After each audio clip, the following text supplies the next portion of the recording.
Hi, boys and girls. I'm here today with the next chapter, which is 16 of Charlotte's Web. Okay, off to the fair. Everybody went to bed early. Fern and Avery were in bed at 8.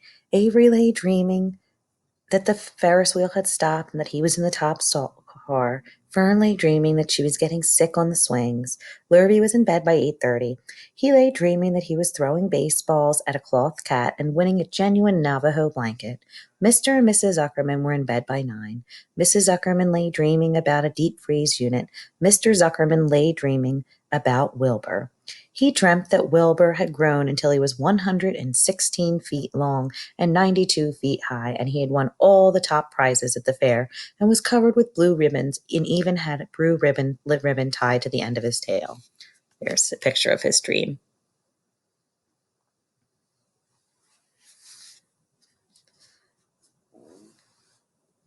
Down in the barn cellar, the animals too went to sleep early, all except for Charlotte. Tomorrow would be fair day. Every creature planned to get up early to see Wilbur off on his great adventure. When morning came, everyone got up at daylight. The day was hot. Up the road at the Arable's house, Fern lugged a pail of hot water to her room and took a sponge bath. Then she put on her prettiest dress because she knew she would see boys at the fair. Mrs. Arable scrubbed the back of Avery's neck and wet his hair and parted it, and brushed it hard down until it stuck to the top of his head, all but about 6 hairs that stood straight up. Avery put on clean underwear, clean blue jeans, and a clean shirt. Mr. Arable dressed, ate breakfast, and then went off and polished his truck. He had offered to drive everyone to the fair, including Wilbur. Bright and early, Lurvy put Green's straw in Wilbur's crate and lifted it into the pig pen. The crate was green. In gold letters it said, Zuckerman's famous pig. Charlotte had her web looking fine for the occasion. Wilbur ate his breakfast slowly. He tried to look radiant without getting food in his ears. In the kitchen, Mrs. Zuckerman suddenly made an announcement. Homer, she said to her husband, I'm going to give that pig a buttermilk bath. A what? Said Mr. Zuckerman. A buttermilk bath. My grandmother used to bathe her pig with buttermilk when it got dirty, and I just remembered. Wilbur's not dirty, said Mr. Zuckerman proudly. He's filthy behind the ears, said Mrs. Zuckerman. Every time Lurvy slops him, the food runs down his ears, and then it dries up and forms a crust. He also has a smudge on one side where he lays on the manure. He lays in clean straw, corrected Mr. Zuckerman. Well, he's dirty, and he's going to have a bath. Mr. Zuckerman sat down weakly and ate a donut.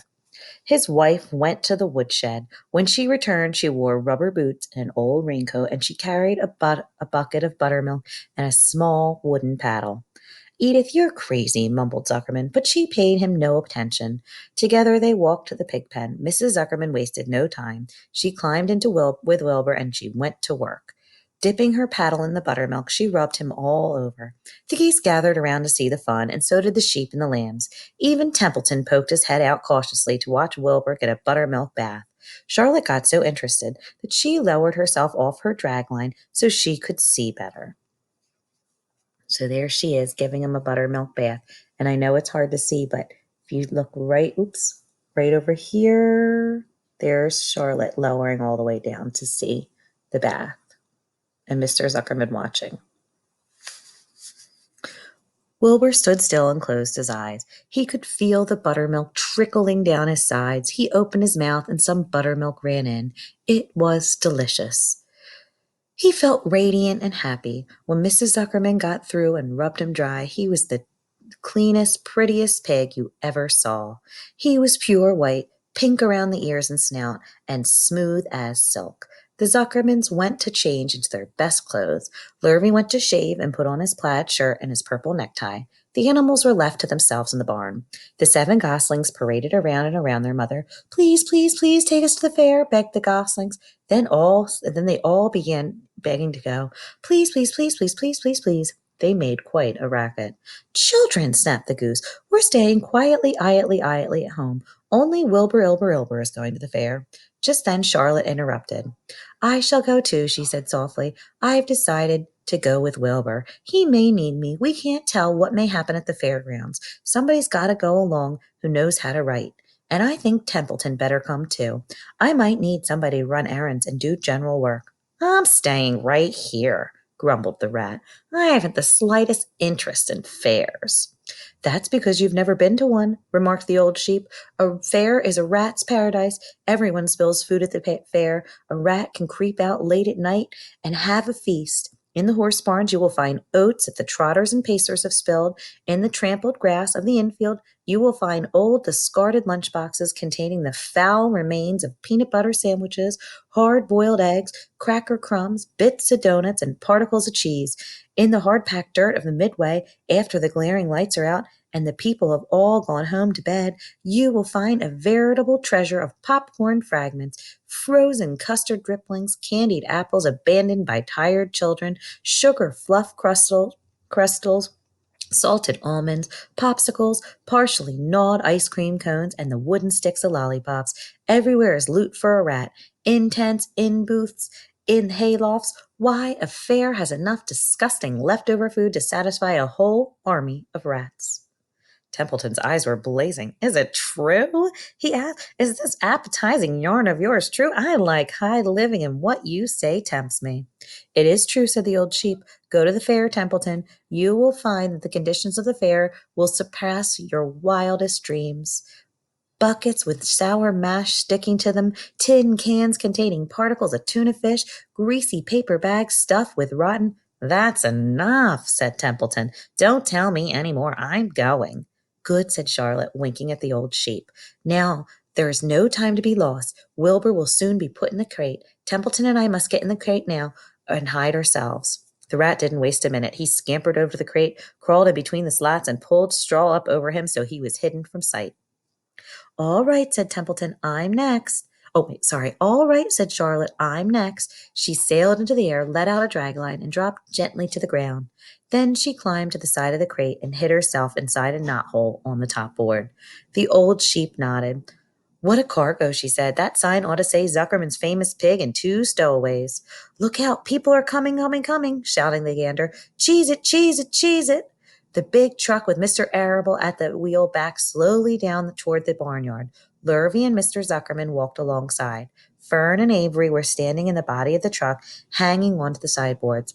"Listen to me," whispered the old sheep to Wilbur. "When they open the crate and try to put you in, struggle. Don't go without a tussle. Pigs always resist when they are being loaded."